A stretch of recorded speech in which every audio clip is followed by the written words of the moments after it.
Hello नमस्कार साथियों, जय हिंद। मैं Dhananjay study with MKS NGO मानव अधिकार कल्याण संस्थान में आपका हार्दिक स्वागत और अभिनंदन करता हूं। मित्रों, आज हम पढ़ेंगे ज्योग्राफी के 100 MCQ वन लाइनर जो एग्जामिनेशंस में, वनडे एग्जामिनेशन में अधिक से अधिक संख्या में पूछे जाते हैं। तो आइए हम शुरू करते हैं। पहला जो हमारा प्रश्न है कि अगर सूर्य की तुलना पृथ्वी से किया जाए तो सूर्य से पृथ्वी कितना बड़ा होगा? तो मित्रों, सूर्य से पृथ्वी 109 गुना बड़ा है। दूसरा क्वेश्चन है, सूरज हमारी आकाशगंगा के केंद्र से कितना प्रकाश वर्ष दूर है? तो 26,000 प्रकाश वर्ष जो है वो दूर है। तीसरा क्वेश्चन है कि सूर्य की सतह का तापमान लगभग कितना है? तो मित्रों 6,000 डिग्री सेल्सियस है। सूर्य से पृथ्वी की दूरी कितनी है? मित्रों 15 करोड़ किलोमीटर दूर है। सूर्य की वर्तमान आयु कितनी है? सूर्य की उम्र वर्तमान में लगभग कितनी है? तो 4.5 अरब है। सूर्य अपने अक्ष पर एक चक्कर लगाने में कितने दिनों में पूरा करता है? एक चक्कर लगभग सूर्य अपने अक्ष पर कितने दिनों में पूरा करता है? तो लगभग 26 दिनों में। एक खगोलीय इकाई की लंबाई कितनी होती है? तो 15 करोड़ किलोमीटर होती है। सूर्य ग्रह अत्यधिक कितने समय तक हो सकता है? सूर्य ग्रहण जो है मित्रों वो अत्यधिक कितने समय तक हो सकता है? तो 7 मिनट 32 सेकंड तक सूर्य ग्रहण हो सकता है। पृथ्वी के उत्तरी ध्रुव पर सूर्य वर्ष में लगभग कितने दिनों तक नहीं उगता? तो 187 दिन तक। एक प्रकाश वर्ष लगभग कितने किलोमीटर का होता है? तो मित्रों 9,46,000 किलोमीटर का होता है एक प्रकाश वर्ष। जैसा कि हम जानते हैं कि सूर्य विभिन्न गैसों से मिलकर बना है, तो बताइए इसमें उपस्थित अलग अलग गैसों का प्रतिशत कितना है? तो मित्रों हाइड्रोजन का 70% है, हीलियम का 28% है, कार्बन, नाइट्रोजन और ऑक्सीजन मिला के टोटल 1.5% है, और जो अन्य है वो 0.5। मित्रों सूर्य की सतह का तापमान 6,000 डिग्री सेल्सियस है। तो बताइए उसके केंद्र कोर का तापमान कितना है? तो मित्रों जो केंद्र का तापमान है सूर्य के वो है 1 करोड़ डिग्री सेल्सियस। सूर्य का द्रव्यमान लगभग कितना है? तो मित्रों है 2 × 10 यानी 1,030 किलोग्राम, यानी समथिंग इसको हम गुणा करेंगे तो जो भी आए उतना ही है। सूर्य की सतह क्या कहलाती है? प्रकाश मंडल कहलाती है, फोटोस्फीयर। सूर्य निचली सतहों के नाम क्या हैं? वर्णमंडल यानी क्रोमोस्फीयर और किरीट यानी कोरोना। सूर्य के प्रकाश को धरती तक आने में लगभग कितना समय लगता है? तो मित्रों 8.3 मिनट या 498 सेकंड। अल्बर्ट आइंस्टीन को 1921 में नोबेल पुरस्कार किस विषय के लिए मिला था? तो मित्रों प्रकाश विद्युत प्रभाव के लिए मिला था, फोटो इलेक्ट्रिक इफेक्ट के लिए। सभी प्रकार के टीवी एवं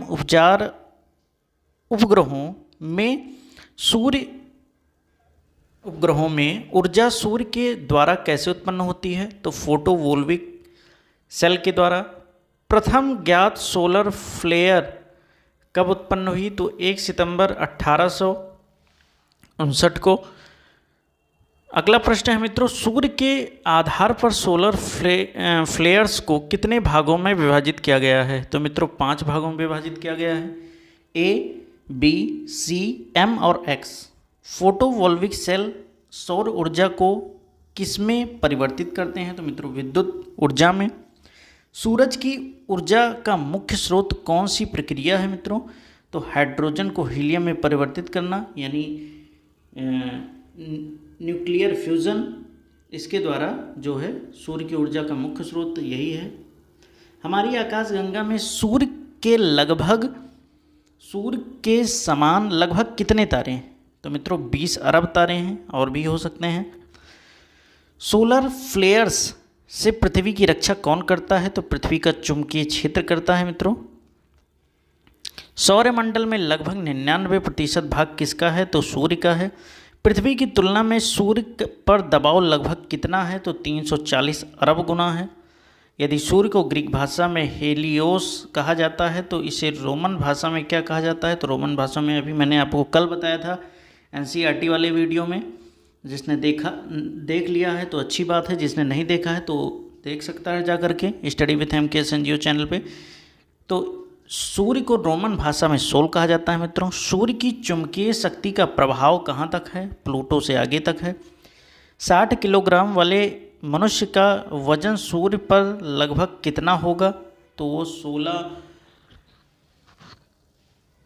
16 से 24.3 किलोग्राम होगा। मित्रों, जब सौर कण पृथ्वी के चुंबकीय ध्रुवों से टकराते हैं तो वो किस चीज़ को उत्पन्न करते हैं? मित्रों, वो अरोरा को उत्पन्न करते हैं। विश्व का प्रथम सौर ऊर्जा एकत्र करने वाला हार्डबर्ग 1767 में यानी 1767 में किसने बनाया था? वो होरस डी सॉरस ने बनाया था। पृथ्वी को सूर्य ऊर्जा का कितना हिस्सा मिलता है? तो 2 अरबवां हिस्सा मिलता है मित्रों। सूर्य और पृथ्वी के बीच की न्यूनतम दूरी को क्या कहते हैं? उपसौर कहते हैं।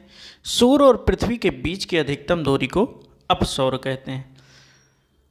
उपसौर और अपसौर को मिलाने वाली जो काल्पनिक रेखा है मित्रों, जो सूर्य के केंद्र से गुजरती है, वो क्या कहलाती है? तो एपीसाइड कहलाती है। सूर्य से पृथ्वी तक ऊर्जा किस माध्यम से आती है मित्रों? तो विकिरण के माध्यम से आती है। दिन में सूर्य की चमक अवधि को किस यंत्र द्वारा मापा जाता है? तो सनशाइनर रिकॉर्डर द्वारा मापा जाता है। सौर स्पेक्ट्रम में रंगों के अतिरिक्त दिखाई देने वाली रेखाएं क्या कहलाती हैं मित्रों? तो फॉर्म हाफर्स रेखाएं कहलाती हैं। सौर परिमंडल से निकलने वाली प्रभावशाली प्रोटॉन की तीव्र धारा, जिसकी लगभग 640 किलोमीटर प्रति सेकंड कहलाती है, क्या कहलाती है? वो सौरपौन यानी सौर परिमंडल से निकलने वाली जो प्रभावशाली प्रोटॉन की तीव्र धारा है, जो लगभग 640 किलोमीटर प्रति सेकंड की होती है, वो सौरपवन कहलाती है। उपसौर मित्रों, जो अपसौर है वो किस तिथि को होता है? तो वो 4 जुलाई को होता है।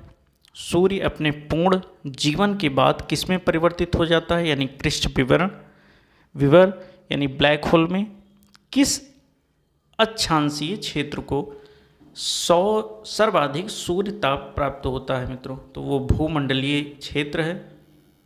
यदि सूर्य अचानक चमकना बंद कर दे तो पृथ्वी पर इसका प्रभाव कितने समय बाद दिखेगा मित्रों? लगभग 8 मिनट बाद दिखेगा, क्योंकि जो सूर्य होता है मित्रों, इसका जो रोशनी होती है वो 8 मिनट में ही हमारे पास आती है, तो उसका प्रभाव भी उसी प्रकार उतने ही समय में दिखेगा। सौर कलंक का तापमान कितना है मित्रों? तो जो सौर कलंक है इसका तापमान है 3585 डिग्री सेल्सियस। सूर्य एक पीला बौना तारा है, उसे स्पेक्ट्रमी वर्गीकरण के अंतर्गत किस श्रेणी में रखा जाता है? तो G2 में रखा जाता है मित्रों। प्रकाश मंडल की मोटाई लगभग कितनी है? तो 100 किलोमीटर है। सौर कलंकों की उत्पत्ति का क्या कारण है मित्रों? सूर्य का चुंबकीय प्रभाव। लगभग कितने वर्षों बाद सौर कलंकों की संख्या अचानक बढ़ जाती है? तो 11 वर्ष बाद। सोलर फ्लेयर में किसका निष्कासन होता है? तो जो सोलर फ्लेयर है इसमें मित्रों अत्यधिक ऊर्जावान इलेक्ट्रॉन और प्रोटॉन का होता है निष्कासन, यानी जो उससे निकलते हैं। सूर्य के अंदर अत्यधिक तापमान के द्वारा गैस पदार्थ की चौथी अवस्था में परिवर्तित हो जाती है। यह अवस्था क्या कहलाती है मित्रों? यह प्लाज्मा अवस्था कहलाती है। सी ऑफ ट्राइक्वेलिटी कहाँ पर है? तो मित्रों ये चंद्रमा पर है। 2 ग्रह जिनके कोई उपग्रह नहीं है वो कौन सा है मित्रों? मैंने आपको एनसीईआरटी में बताया था वीडियो में, बुध और शुक्र हैं, इनके पास कोई उपग्रह नहीं है। अंतरिक्ष में कुल कितने तारामंडल हैं? तो मित्रों अंतरिक्ष में कुल 89 तारामंडल हैं। अब तक खोजे गए ग्रहों में सबसे छोटा ग्रह बुध है मित्रों। अब तक खोजे जा चुके तारामंडल में सबसे बड़े तारामंडल का क्या नाम है? तो मित्रों है वो है हाइड्रा। अलग अलग ऋतुओं में दिन, समय और रात्रि समय के विस्तार में विभिन्नता किस कारण होती है मित्रों? तो पृथ्वी पर नत अक्ष पर परिक्रमा के कारण होती है वो। आकार के आधार पर ग्रहों की अवरोही क्रम क्या है मित्रों? तो बृहस्पति, शनि, यानी आकार के आधार पर कह रहा है, यानी उसकी आकृति आकार के आकार पर। तो बृहस्पति है, शनि है, अरुण है, वरुण है, पृथ्वी है, शुक्र है, मंगल है और बुध है। मित्रों, जो उत्तरी ध्रुव की खोज किसने की थी? तो रॉबर्ट पियरी ने की थी। उस तारे का नाम क्या है जो सूर्य के बाद पृथ्वी के सबसे निकट है मित्रों? तो वो है प्रैक्सिमा सेंचुरी। ऋतुएं क्यों होती हैं? तो पृथ्वी के सूर्य के चारों ओर परिभ्रमण के कारण। ऋतुएं किस कारण बनती हैं मित्रों? तो सूर्य के चारों ओर पृथ्वी की परिक्रमण से। एक ग्रह को अपने कक्ष में सूर्य की अधिकतम दूरी को क्या कहा जाता है? तो अपसौर कहा जाता है। एक ग्रह जिसमें 9 ग्रहों की गिनती से निकाल दिया गया है, उस ग्रह का क्या नाम है? तो मित्रों, मैंने आपको कल बताया था एनसीईआरटी के उस चैप्टर में कि प्लूटो जो ग्रह है उसको खगोलीय संगठन ने 2006 में निकाल दिया है। उनका कारण यही था कि वो दूसरे के पथ में ऑर्बिट में टहलता था, इसलिए, और आकार में छोटा भी था। तो आगे चलते हैं मित्रों। एक स्थान पर आने वाले अगले ज्वार में कितना विलंब होता है? तो 26 मिनट का होता है मित्रों। कर्क रेखा किस महाद्वीप से गुजरती है? तो दक्षिण अमेरिका से गुजरती है। काहिरा का समय ग्रीनविच से 2 घंटे आगे है, अतः यह स्थित है 30 डिग्री पूर्वोत्तर देशांतर पर। किन 2 ग्रहों की घूर्णन परिक्रमा की दिशा पश्चिम से पूर्व नहीं है? तो जो शुक्र है और यूरेनस, ये 2 ग्रह मित्रों ऐसे हैं कि इनकी जो परिक्रमण है सूर्य का उसके विपरीत है, यानी इनकी दिशा सब पश्चिम दिशा में करते हैं परिक्रमण, पश्चिम से पूर्व। तो कह रहा है कि 2 ग्रहों की घूर्णन तथा परिक्रमण की दिशा पश्चिम से पूर्व नहीं है, यानी सब पश्चिम से पूर्व चलते हैं, ये पूर्व से पश्चिम चलते हैं, यानी उल्टा चलते हैं। किस ग्रह के चारों ओर स्पष्ट वलय हैं मित्रों? तो शनि के। किस ग्रह को पृथ्वी की बहन कहा जाता है? शुक्र। किस ग्रह को सुंदर का देवता कहा जाता है? वो है शुक्र। किस तिथि को उत्तरी गोलार्ध में सबसे छोटा दिन होता है मित्रों? तो 22 दिसंबर है। किस ने कहा था कि पृथ्वी पूरे ब्रह्मांड का केंद्र है? तो ये टोलमी ने कहा था, टोलमी। और फिर अगला प्रश्न है मित्रों, किस विद्वान ने पहली बार कहा था कि पृथ्वी गोल है? तो अरस्तु ने कहा था। किसके बीच की औसतन दूरी को खगोलीय एक कहा जाता है? तो एकक कहा जाता है। तो पृथ्वी और सूर्य के। किसने सर्वप्रथम प्रतिपादित किया कि सूर्य हमारे सौरमंडल का केंद्र है, पृथ्वी उसकी परिक्रमा करती है?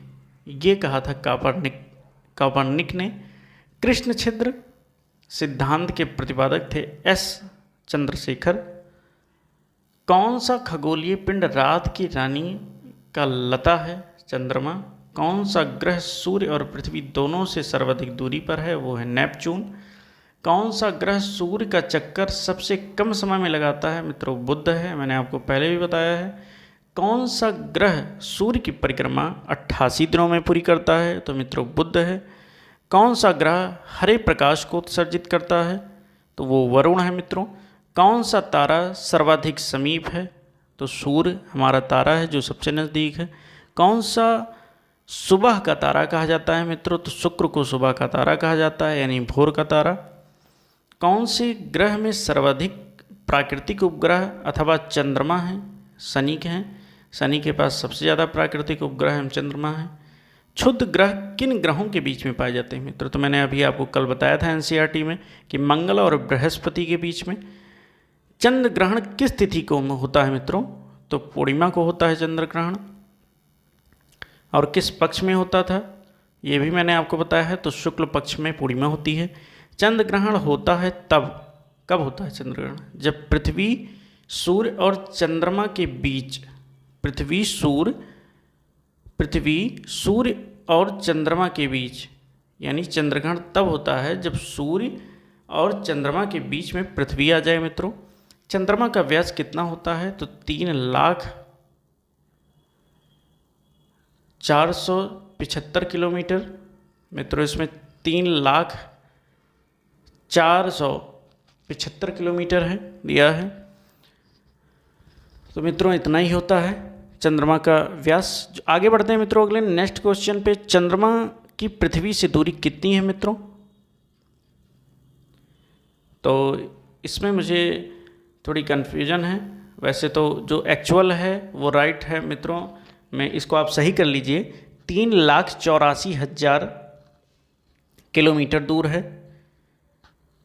ये कुछ मिस्टेक हो गया है इसमें, तो 3,84,000 किलोमीटर है, आप ये समझिए। ये 2,82,000 किलोमीटर जो दिया है ये सही नहीं है। आगे बढ़ते हैं मित्रों नेक्स्ट क्वेश्चन पे। चंद्रमा पर स्थित सबसे ऊंचा पर्वत का क्या नाम है मित्रों? तो लीबनिट्ज़ पर्वत है। चंद्रमा पृथ्वी का चक्कर कितने समय में पूरा करता है मित्रों? तो 27 दिन 7 घंटे और 43 मिनट में। मित्रों चंद्रमा से टकराने वाला प्रकाश पृथ्वी तक पहुंचने में कितना समय लगता है? 1.3 सेकंड लगता है मित्रों। चंद्रमा से पृथ्वी तक प्रकाश के पहुंचने में लगने वाला समय 2 से कम सेकंड का है। कौन सा ग्रह अपने अक्ष पर एक चक्कर को पूरा करने में लगभग उतना ही समय लेता है जितना कि पृथ्वी? तो मंगल है मित्रों। इसका परिक्रमण जो अक्ष पर है अपने, जैसे एक दिन इसका भी परिभ्रमण है और एक दिन पृथ्वी का भी है, बराबर है दोनों का। डायमंड रिंग की घटना होती है सूर्य ग्रहण के दिन। दक्षिणी गोलार्ध में सबसे बड़ा दिन होता है मित्रों 22 दिसंबर। दिन रात जिस कारण होते हैं वह है भू परिभ्रमण यानी पृथ्वी का घूर्ण। दीर्घ ज्वार किन दिनों में आता है मित्रों? तो अमावस्या और पूर्णिमा के दिनों में आता है। दृढ़ स्थलीय प्लेट जो है यदि महासागरीय प्लेट और महाद्वीपीय प्लेट से टकराती है तो क्या परिमाण होगा? तो मित्रों जो महासागरीय हमारी प्लेट है और महाद्वीपीय प्लेट के नीचे घुस जाएगी। ये आपको मैं अच्छे से पढ़ाऊँगा जब एडवांस लेवल की ज्योग्राफी में शुरू करूँगा, आप उसमें समझिएगा इसको। मित्रों जो लास्ट हमारा प्रश्न है वो है देशांतर की दूरी 1 घंटे के समय अंतराल के बाद होती है मित्रों, तो 15 सेकंड की होती है।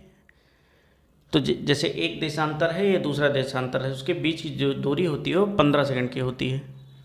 15 सेकंड यानी दूरी तो 1 घंटे का समय लगता है, लेकिन जो उसका अंतराल है देशांतर का वो 15 डिग्री है। तो ये 15 डिग्री जो होती है वो इक्वल टू 1 घंटे के बराबर। तो इसी के साथ मित्रों thanks for watching this video. MKS NGO मानवाधिकार कल्याण संस्थान में आपका बहुत बहुत धन्यवाद। इसी के साथ मित्रों मैं इस क्वेश्चन की सीरीज को समाप्त करता हूँ। कल मिलते हैं फिर से नए 100 प्रश्नों के साथ। जय हिंद, जय भारत, वंदे मातरम।